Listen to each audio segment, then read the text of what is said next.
तो बिहार सरकार ने जारी किए हैं जातिगत जनगणना के आंकड़े। बता दें कि कई दिनों से बिहार में जातिगत जनगणना को लेकर के विवाद छिड़ा हुआ था और अब जाकर के बिहार सरकार ने जातिगत जनगणना के आंकड़े जारी कर दिए हैं।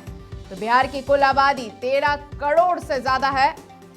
तो इस खबर पर ज्यादा जानकारी के लिए हमारे फोन लाइन पर मणिभूषण जुड़ रहे हैं। मणिभूषण, आंकड़े सामने आ चुके हैं, क्या कुछ जानकारी है? देखिए, जो बिहार सरकार की जो है सबसे एवेटेड जो बहुत प्रतीक्षित जो है योजना थी ये कि हम जातीय जनगणना सोशियो इकोनॉमिक आधार पर बिहार में कराएं, और वो काम पूरा हो जाने के बाद आज जो है गांधी जी की जयंती के दिन जो है बिहार सरकार ने वो पुस्तिका जारी की है। पुस्तिका में केवल जो है कितने प्रतिशत कौन सी जातियां हैं और किस किस कैटेगरी में हैं, तो उस चीज को जो है केवल जारी किया गया है। लेकिन सरकार की जो मंशा थी कि सोशियो इकोनॉमिक आखिर इन जातियों की क्या है, उसे अभी फिलहाल जारी नहीं किया गया है। जब मुख्य सचिव से यह सवाल किया गया तो मुख्य सचिव ने कहा कि इस संदर्भ में हम आगे क्या सरकार फैसला करती है और कब जारी करती है या देखना होगा। लेकिन सबसे बड़ा सवाल यही है कि सोशियो इकोनॉमिक आखिरकार क्यों नहीं जारी किया गया, क्योंकि सभी जो प्रक्रियाएं हैं वो पूरी हो चुकी हैं, तो सरकार को बाकायदा इसे जारी करना चाहिए। मणिभूषण, लेकिन इधर जो जातीय जनगणना के सारे समुदाय के जो आंकड़े हैं वो अब सामने आ चुके हैं, तो क्या लगता है कि इससे नीतीश सरकार को कितना फायदा पहुंच सकेगा? देखिए, नीतीश कुमार जिस गठबंधन के साथ अभी हैं, यानी आरजेडी के साथ है, तो आरजेडी का जो वोट बैंक है जो यादव और मुस्लिम है, तो उसमें जो है वो अभी परसेंटेज अगर देखा जाए तो सबसे ज्यादा यादवों का परसेंटेज जो है 14% है। और अगर जो कैटेगरी है, जो आरक्षण है, स्वर्ण है, ओबीसी है, ईबीसी है, अगर उसमें देखा जाए तो सबसे ज्यादा संख्या जो है ईबीसी का है।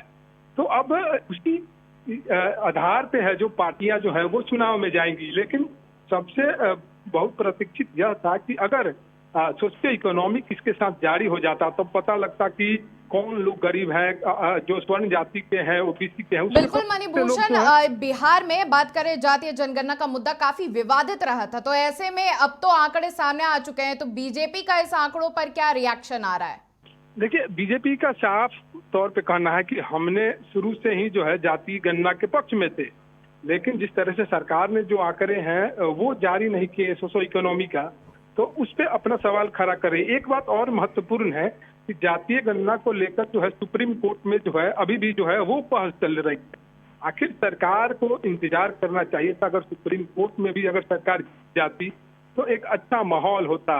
अगर इसी बीच ये इस परिणाम को जारी किया गया है तो कई सारे जो है वो सवाल उठेंगे, और सवाल सबसे बड़ा यही उठ रहा है कि सरकार ने सोशियो इकोनॉमिक क्यों नहीं जारी। जी, बहुत बहुत धन्यवाद मणिभूषण आपका तमाम जानकारी देने के लिए। तो बिहार सरकार ने फिलहाल जातिगत जनगणना के आंकड़े जारी कर दिए हैं, लेकिन भी विपक्ष इस पर सवाल उठा रहा है क्योंकि अभी तक सोशियो इकोनॉमिक आंकड़े नहीं जारी किए गए हैं। तो वहीं बता दें कि बिहार में कुल आबादी 13 करोड़ से ज्यादा है और 81.9% हिंदू समुदाय की आबादी है। अवगत हैं, बिहार विधानमंडल के द्वारा दिनांक 18 फरवरी 2019 को राज्य में जाति आधारित गणना कराने का प्रस्ताव पारित किया गया। इस संबंध में 2 जून 2022 को मंत्रिपरिषद का निर्णय हुआ कि ये कराया जाएगा, और कराए जाने का ये था कि विभिन्न जो सामाजिक आर्थिक जो पहलू हैं बिहार के, उसका एक गणना कराया जाए और उसके बाद हम लोग उसका पूरा रिपोर्ट तैयार करें। तो ये 2 स्टेजेस में होना था। पहला स्टेज था जिसमें जो मकान वाइज हम लोग हाउस लिस्टिंग कहते हैं, वो हाउस लिस्टिंग का फेज था, जो कि आपको प्रथम चरण में किया गया 7 जनवरी 2023 से लेकर के 21 जनवरी 2023 तक। इसमें मकान का नंबरीकरण किया गया और संक्षिप्त मकान सूची का निर्माण किया गया। उसके बाद द्वितीय चरण में राज्य के सभी व्यक्तियों की गणना का वास्तविक कार्य दिनांक 15 अप्रैल 2023 को प्रारंभ किया गया, और इसमें जिला स्तर के जो विभिन्न पदाधिकारी हैं, जो जिला पदाधिकारी हैं, अपर जिला दंडाधिकारी हैं, नगर आयुक्त हैं, प्रखंड विकास पदाधिकारी हैं, सभी को अलग अलग जिम्मेवारियां दी गई। और उसके बाद ये पूरे युद्ध स्तर पे ये कार्य संपन्न हुआ और 5 अगस्त 2023 को सारे आंकड़े निर्मित करके उसको मोबाइल ऐप के माध्यम से उसको संकलित